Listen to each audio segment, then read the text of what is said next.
G'day team, Mr. Minimalism here for our weekly training tip. Today we're going to be covering off on our chop and our lift.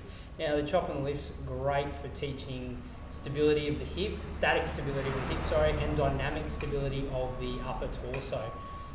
It's a great exercise to help with sagittal and transverse plane exercises.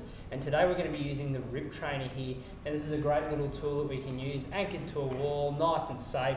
Portable as well, so we can really take these exercises anywhere we want, provided we've got an anchor point, somewhere we can put the rip trainer on, and we can go from there. All right, set up for our chop and our lift. So we're going to use the axis of the rip trainer, which is dead straight here.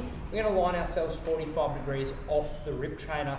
Now we're going to grab those hands in the mid zone of the rip trainer, and we're going to start with our lift first. So our lift goes from the bottom up to the top across our body, and our chop goes from the top down across our body. So here's the lift, hands in mid zone, starting near the hip. You're going to take a sharp breath in, brace your core, and push that bar 45 degrees away from that opposite shoulder, away from your body.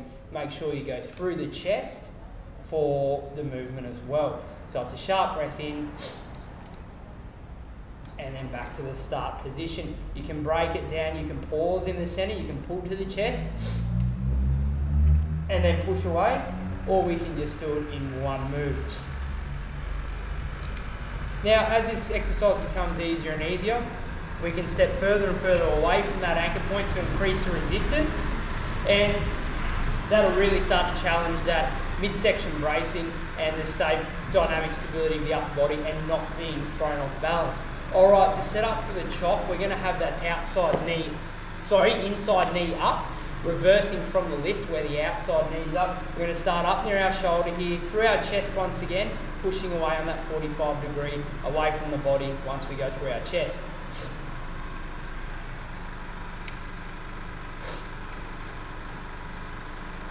Okay, little note to remember, that hand on the facing away from the rip trainer, we're simply using that in the pulling motion, keeping it close beside our body for our chop and also our lift. Keeping that out, don't roll it out, pushing away from the body. Tricks to remember is don't use your hips in the movement to push the rip trainer around. Stay nice and tall, core braced, and one movement. You can segment it if you want, but smooth, fluid movement is preferred. There you have it, guys, chop and the lift, using the rip trainer. Tune in next week for another weekly training tip, and don't forget, less